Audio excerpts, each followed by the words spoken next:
Again, Clarence Williams, and working Frisco ISD, and in that role, I've changed roles several times. But I say that for a reason. I'll add to that in just a bit. How many of you really know each other that's in the room as a cohort? You do? So just right here at this front table? So I'm going to ask you this. Why do you want to pursue a doctorate? Have you shared that with anyone except for people at your house, maybe people that are at your table? How many of you not even verbalized it, just kept it with yourselves and hadn't really shared it, hadn't even told anyone, this is why I want to pursue a doctorate? So I'm going to allow you right now at your table in a table group, tell each other why it is you want to pursue a doctorate. All right, so as everyone at the table or in each table group had an opportunity to share, so all of you have. Some of the things as I listened to you and kind of stood around was I heard innovative. I heard passion. I have this passion to be the best educator that I can be. A desire to be more of an expert in this field of study. What else? Anyone else that's just got something burning on your heart that I need to put on this board so everyone sees it?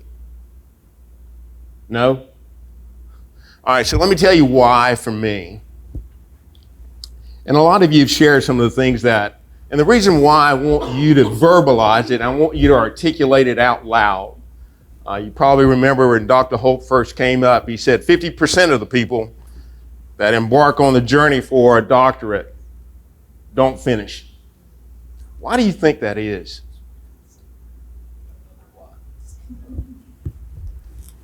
Folks, you got to lean into this. I'm just going to tell you.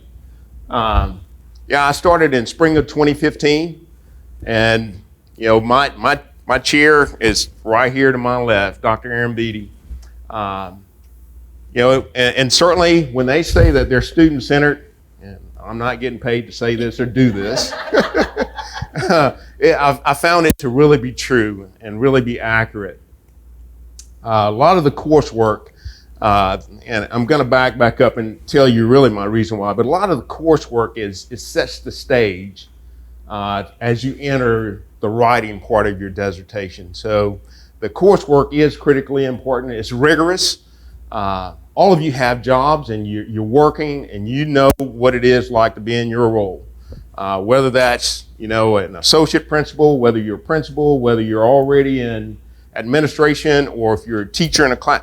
I don't know, but I know one thing. All of you, anybody in here that's just kicked up at the house and taking it easy. That's what I thought. So in my role as an area director for curriculum and instruction, was supervising principals. I had 13 principals that I supervised in Frisco ISD, and a lot of those, some were tenured, a lot were not. I mean, we've been a fast growth district for quite some time. And, this was all secondary level. And so, as a lot of you said, I wanted to know what was the best way to build capacity in principals. And up until, 2 years ago or 3 years ago, there was no such thing as TPES. What does that stand for? Oh, come on, y'all. You got to be kidding me. How many of you evaluate teachers right now under T-test? What is T-test? Wait a minute. You got to do better than that. Don't mumble it. What is it? All right. Key word being what? Support. So this is the Texas Principal Evaluation Support System. So for me, it's a new instrument. It's something very new for my role in evaluating principals. Y'all, I've always had the perspective that my best years are in front of me. This year, I'm going to be a better director than I was last year. I work for the best district there is in the state and the nation. And I say that with all sincerity. And I know that Texas has a lot of school districts. How many of you believe that you work in the best district that there is in the state? I should see all the hands in the room, y'all. You should believe that you work in the best place that there is to work. Who else do our kids have? The best that they have. That passion, that is what's going to keep you and spur you forward. I wanted to find out what's the best way to really support. What's the best way that I can build capacity in my principles? That was my desire, and that became my dissertation. That became my whole focus. That became one of the reasons why I was relentless. And when I began to slack, I had it's a lot to Not accurate at all. I can't say enough about, Dr. Ballinger referenced curriculum advisor. My advisor happened to be Dr. Aaron Beatty as well, became my chair as well. So, but what I found out certainly to be true is that any of the folks that work in ed leadership is there and that's available, because I've called on Dr. Thompson, I've called on Dr. Zhang, and so I've made the round through all of these folks. And so you have that availability. But one of the things, I didn't bring my phone up here with me, and what I still do even now, and the reason why I said that, kind of share it with each other about why you want to pursue it, because you'll find that sometimes I got GroupMe on my phone, and a lot of you may not be familiar, but I would suggest you get the GroupMe app. All of you should join, because you need one another. Use those peers and use the cohort that you have to talk about, hey, this is what I'm thinking. I know a lot of you had questions when it came to the residency and the resident. Folks, let me just say this, and I don't mean, the coursework is not where you're going to stall. You're going to get through the coursework because all of you are educators, and you're going to get through it, and you're going to try to get an A, and when you don't get an A, you're going to be like fully disappointed that I got an 85. And I see a lot of faces because I know you, and you want to do that. I'm the same way. Dr. Templeton is not in here, but I'm going to share this. Dr. Templeton. Remember, you're being recorded. All right, sir. And that's fine.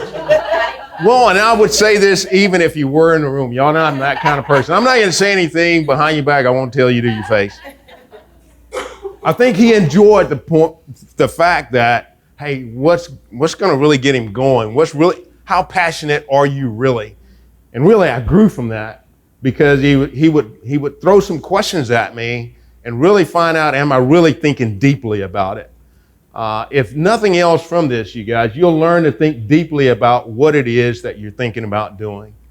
Not only that, this journey is going to make you a better writer. I thought I was a pretty good writer coming into this.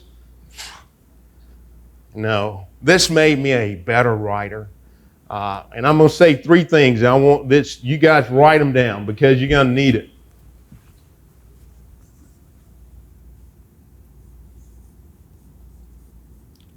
Research, read, and that's one thing too. And I know you're recording this.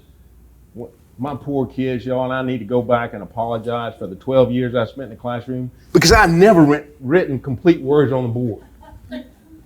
Sometimes it's a full word, sometimes it's initials, and other times it's not much of anything at all. But research, read, write.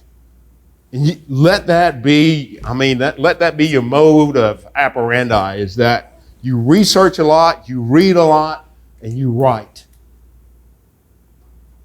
I'm going to say this. You got to treat, and I brought 2 books here. I remember when I started the class on, and I think Dr. Zhang mentioned about qualitative research, quantitative research. The majority of social sciences research is in a qualitative format. And I remember one of the folks that's in my cohort, or was in my, she still is.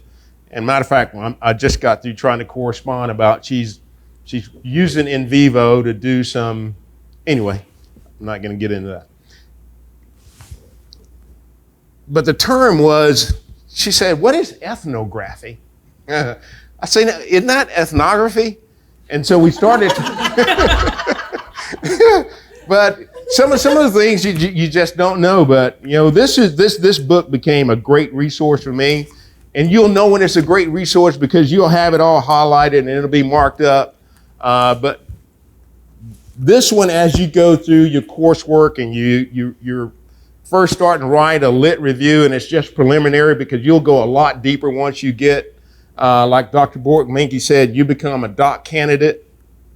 But certainly become familiar with. And this may not be the most recent edition, but I can tell you this, knowing the 5 approaches to qualitative research is going to be beneficial for you to know. Okay. The other resource that was beneficial once I started my dissertation is really, how do you really write one? What are those critical components and how does it align? You'll need to make sure that your research design actually aligns with your methodology. Your research questions, everything's got to balance all the way through. So this particular edition was Lundberg and Irby, but it's got some great tips in there and some great strategies. If you hadn't started to pull dissertations on things that you have an interest in, let me say this too. You may as well get prepared. If you don't have a printer at the house, get one, because you'll wear FedEx and Kinko's out, and you'll spend a lot of money that way. You may as well go and buy a few reams of paper because you're going to go through it. And I got stacks and stacks, and even after I was done, my wife said, "What are you going to do with all this paper?" Well, actually, it filled 2 recycle bins, literally. 2 recycle bins from when I started the program in the spring of 2015 till I finished last fall. So if you hadn't started pulling some dissertations and taking some look at things, the other thing is you got to find that, and this was, mine, initially I wanted to look at evaluation. It was so broad because I wanted to know what was evaluation studies. I wanted to determine what is the most beneficial tool and compare it to other tools. What is the perception of principles and how they look at. So you start out very broad, but you got to find the narrow thread. So for whatever that is, for your research, start thinking about and start having some conversations with your advisor. I probably bugged my advisor to death, y'all. And she's sitting right here, so I know I'm saying it. Talk like she's not even here. So just. It's okay, Clarence. I wore her out probably till the fact, but she continued to answer calls. She still continued to answer emails. And someone mentioned that it's like a family, and it truly becomes that because you talk to that person a whole lot. And I'm going to say it's going to take a level of perseverance. The coursework is really rigorous, but like I said, writing the literature, writing your methodology for the first time, but finding out really what is the background on whatever your topic and whatever you're thinking about doing. Know some research, know some things that are really important to you, that are really important about research.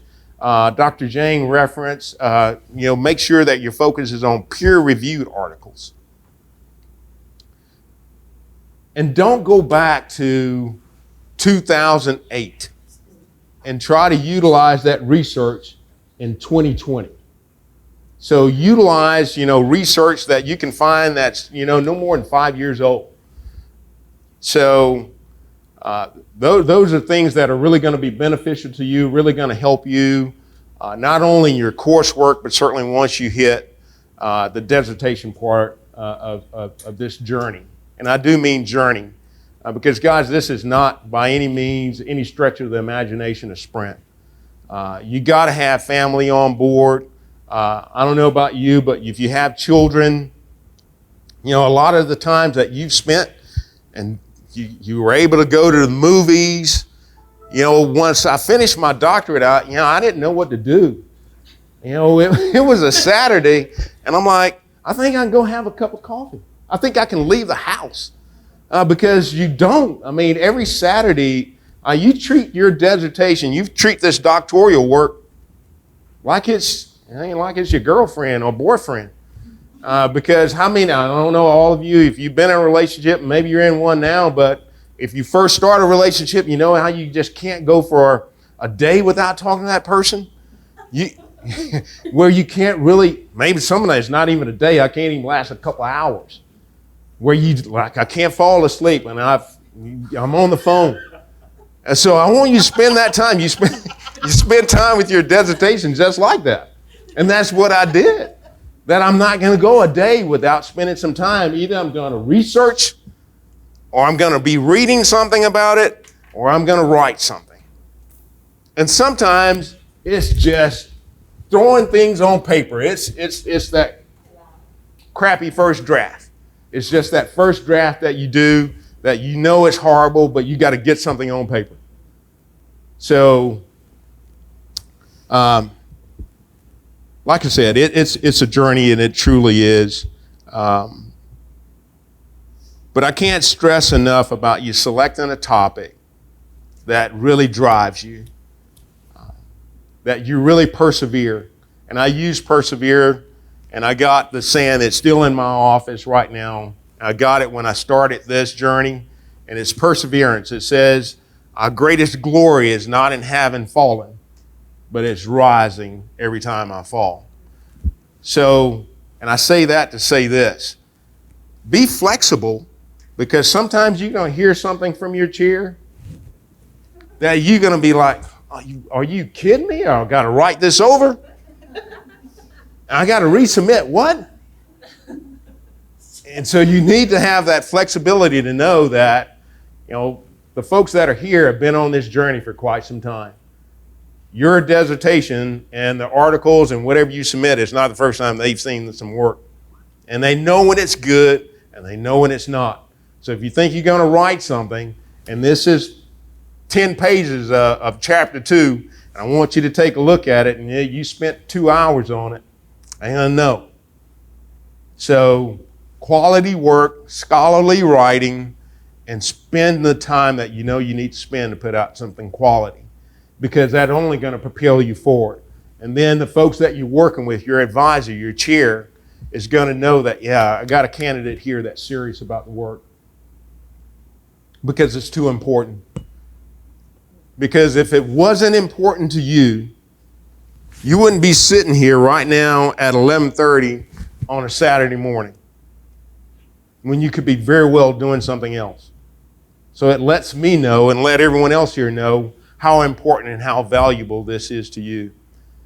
So certainly, I want to thank all of you for the time that you've given up on whatever it is that you could be doing to be here this morning.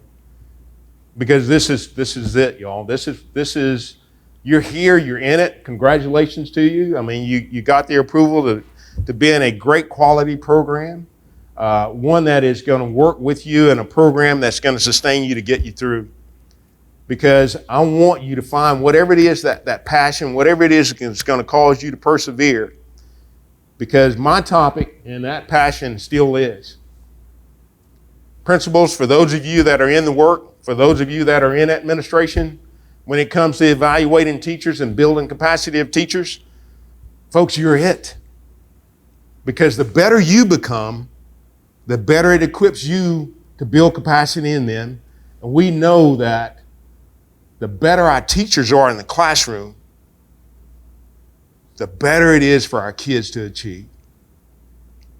The whole reason why I started this journey to begin with, and as an educator, and in it, well, I'm not going to tell you how many years I've been in it, is because I wanted to see the difference that learning, and I know the difference that learning makes in the life of a child. A kid without an education is prone to end up in poverty. We're the gate stoppers. So poverty doesn't happen, because the end result of poverty is jail. All right, so I'm not going to get on my soapbox about it, y'all. But it continues to drive me today.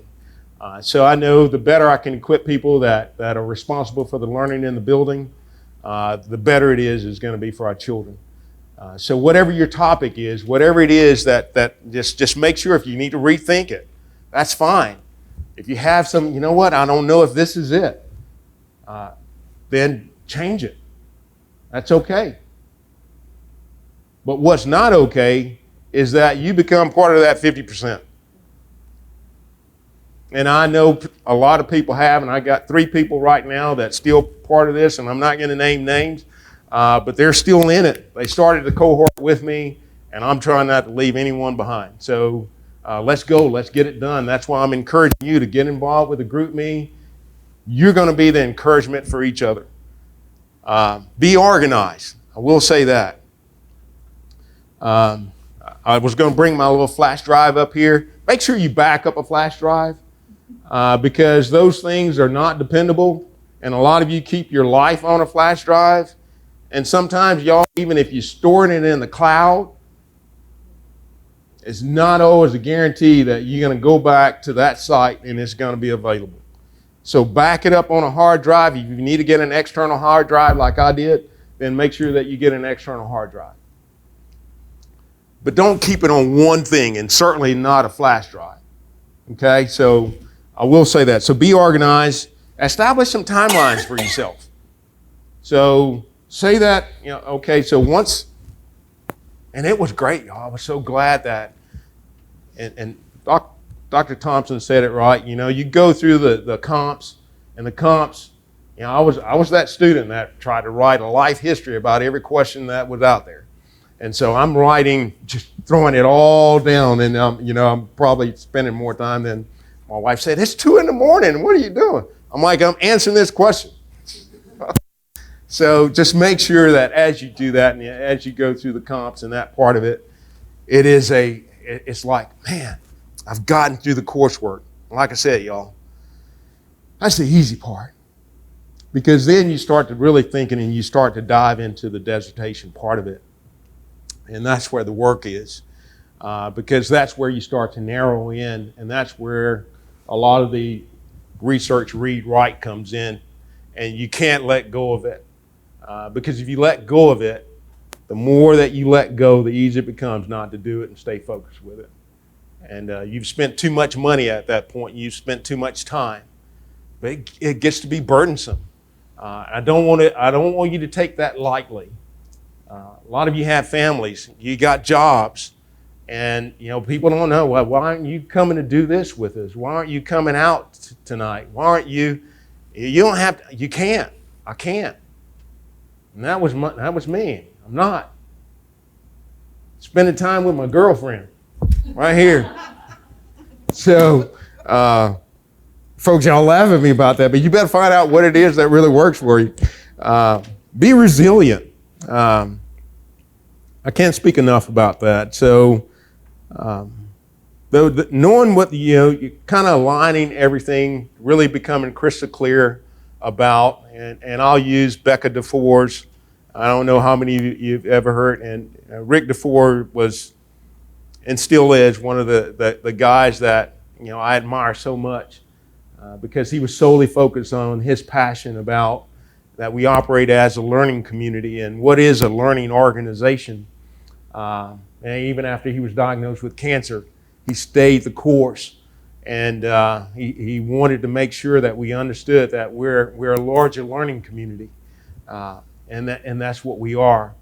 But in that is that you realize the benefit of operating as a cohort and learning from each other, and that you utilize the experts that are here in the room to the full extent of what you need them for. The dissertation is yours, and like Dr. Jang said, it's your project. But you will get some guidance along the way. You'll get questioned, It'll make you think. It'll make you think hard. But again, I want you to be flexible. Don't become, and I'll use this term, downtrodden. When you get something kicked back at you, you thought it was great. You just knew it was great, and it gets popped back, and it's all, tracked out in red, and it's redlined, and you're like, oh, you're angry. I'm just gonna say it. I got hot, so you got to be kidding me, and you throw it against the wall, and you're upset. So, but try to be flexible. It's all well intentioned, and it's gonna propel you forward. So again, thank you, Dr. Hope, for inviting me. They may not invite me to do another one of these again, but I want you guys to know that you have what it takes to get it done. I'm gonna say that again. You have what it takes to get it done. You're not in it alone. Use your peer group. Use these folks that are here in the room with you. They're a resource.